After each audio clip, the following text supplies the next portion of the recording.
আসসালামু আলাইকুম, কেমন আছেন আপনারা সবাই? আমাদের পুকুর পাড়ের এক সাইডে আমরা খাওয়ার জন্য পাটের শাক বুনেছিলাম।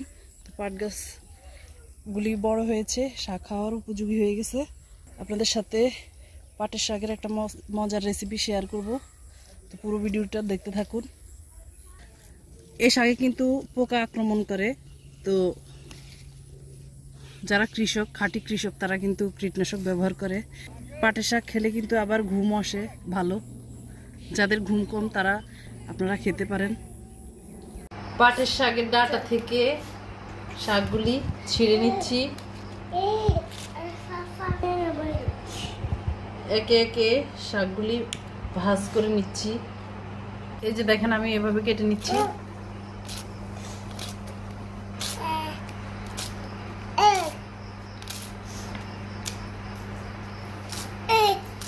তো এইভাবে আমি সবগুলি পাটের শাক কেটে নিব।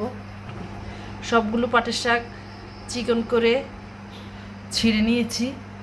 শাকগুলি ছিঁড়ে ধুয়ে পানি ঝরিয়ে নিয়েছি। পরিমাণ মতো লবণ দিয়ে দিব।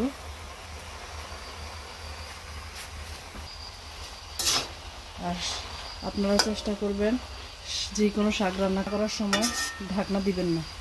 ঢাকনা ব্যবহার করলে শাকের কালারটা নষ্ট হয়ে যায়, সবুজ কালারটা ফ্যাকাশে হয়ে যায়।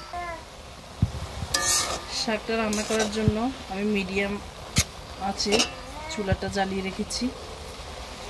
শাকটা অতি তাড়াতাড়ি সিদ্ধ হয়ে গেছে। এখন শাকের থেকে যে এক্সট্রা পানিটা উঠেছে, ওই পানিটা আমি শুকিয়ে নিব।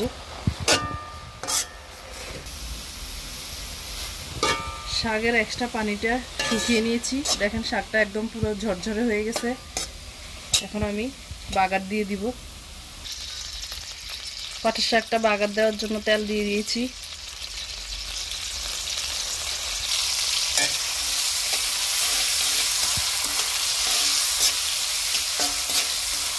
পেঁয়াজ রসুনটা বাদামি কালার করে ভেজে নিব।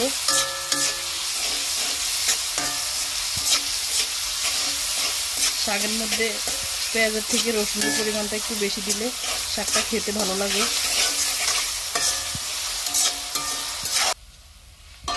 পেঁয়াজ রসুনটা বাদামি কালার করে ভেজে নেওয়া হয়ে গেছে। এখন শাকটা দিয়ে দিব।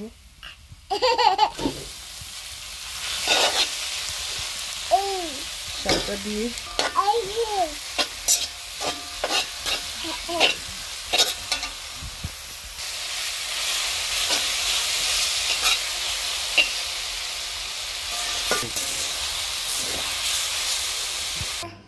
রান্না হয়ে গেল সুস্বাদু মজাদার পাটের শাক ভাজি।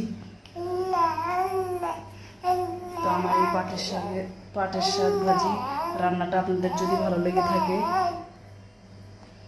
লাইক দিবেন, শেয়ার করবেন, কমেন্টস করবেন।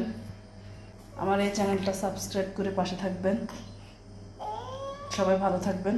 আসসালামু আলাইকুম।